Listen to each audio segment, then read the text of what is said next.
একপাশে Lamine Yamal, অন্য পাশে এই প্রজন্মের অন্যতম সেরা ফুটবলার ক্রিস্টিয়ানো রোনালদো। চোখে চোখ রেখে লড়াই করা, কিংবা উইফা নেশনস লিগের সেই যে ফাইনাল 2-2 গোলে ড্র হওয়া, লামিন ইয়ামাল সেদিন চেয়ে চেয়ে দেখেছিলেন রোনালদোর কৃতিত্ব। অবশেষে সেই প্রতিশোধ স্পেন নিয়ে নিল বিশ্বকাপের মঞ্চে এসে। আসসালামু আলাইকুম, আশা করি যে যেখানে আছেন সুস্থ আছেন। উইফা নেশনস লিগে স্পেনের রাজ্য দখল করেছিল এই পর্তুগাল টিমটাই। সেখানে বুড়ো হারের ভেলকি দেখিয়ে রোনালদো যখন জোড়া গোল করে, কামব্যাক করে পেনাল্টি শুটআউটে সেই ম্যাচ 5-3 গোলে জয়লাভ করে পর্তুগাল। সেই ম্যাচটা লামিন ইয়ামাল অবুঝ ছেলেটা যেন চেয়ে চেয়ে দেখছিলেন রোনালদোর কৃতিত্ব, এবং ভেবেছিলেন এই প্রতিশোধটা কবে নিতে পারবো, আদৌ নিতে পারবো কিনা। কি ভাগ্য যে লামিন ইয়ামাল সেই সময় তাকিয়ে দেখেছিলেন রোনালদোর কৃতিত্ব। সেই লামিন ইয়ামালের সামনে বিশ্বকাপের আসরেই সুযোগটা এসে যায় প্রতিশোধের। অবশেষে স্পেন নিজেদের দুর্গ পুনরুদ্ধার করে। এই বিশ্বকাপের মঞ্চে প্রতিশোধটা আসলেই সুমধুর এই লামিন ইয়ামালের জন্য। এই বয়সে কি না পেয়েছেন তিনি। স্পেন এবং পর্তুগালের এই ম্যাচে সবচেয়ে উল্লেখযোগ্য জায়গা ছিল মিডফিল্ড।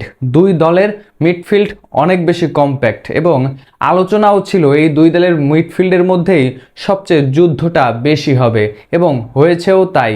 এই দুই দলেরই আমরা যে আলোচনা করেছিলাম এর আগেও অনেকবার, বিশ্বের এই বিশ্বকাপে সবচেয়ে সেরা মিডফিল্ড, তাদের মধ্যে সব যেই টপ 5, সেখানে স্পেন এবং পর্তুগাল দুইটা দলই 1 এবং 2 র্যাঙ্কিংয়ে রয়েছে, এবং সেটা এই ম্যাচেও প্রমাণ পেয়েছি আমরা।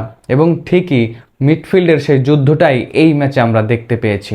তবে একপাশে নায়ক হতে পারতেন দিয়েগো কস্তা, কিন্তু শেষ 91 মিনিটের ওই শটটা যদি তিনি আটকাতে পারতেন, সুযোগ ছিল পেনাল্টি শুটআউট, এক্সট্রা টাইম, অনেক কিছুই হতে পারত। কিন্তু 91 মিনিটের সেই শটটা দিয়েগো কস্তার আটকে রাখতে পারলেন না। মেরিনোর সেই শট, ফেরান তোরেস কি চমৎকারভাবে বলটা বানিয়ে দিয়েছিলেন।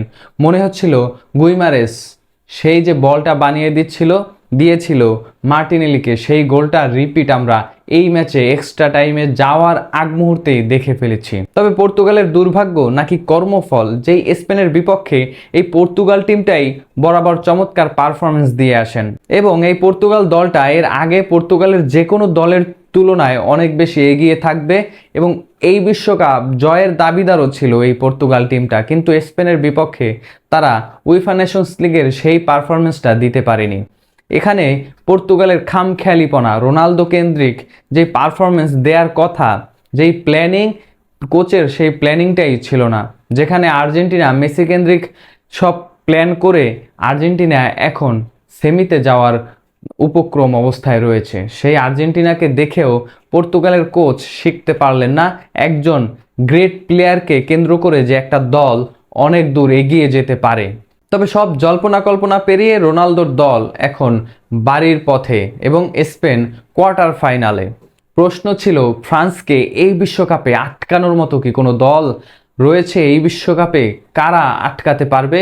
ফ্রান্সের এই অ্যাটাকিং লাইন আপকে আটকে রাখা আদৌ কি সম্ভব? সম্ভবত স্পেনই সেই দলটা। এই বিশ্বকাপে ফ্রান্সকে আটকে রাখার মতো একমাত্র দল।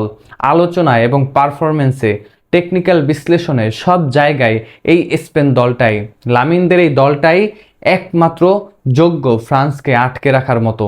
এছাড়া ফ্রান্স চ্যাম্পিয়ন হবেই। এমবাপ্পের দল এই বিশ্বকাপটা ছিনিয়ে নেওয়ার জন্য যা কিছু করা দরকার সেটা করে আসছে এবং করবে সামনেও। কিন্তু স্পেনই পারে রুখে দিতে এই ফ্রান্সকে। তবে ফ্রান্সকে রুখে দেওয়ার আগে স্পেনকে বেলজিয়ামের ধাক্কাটাও সামলাতে হবে। এই মুহূর্তে তাদের প্রতিপক্ষ নেক্সট ম্যাচে বেলজিয়াম।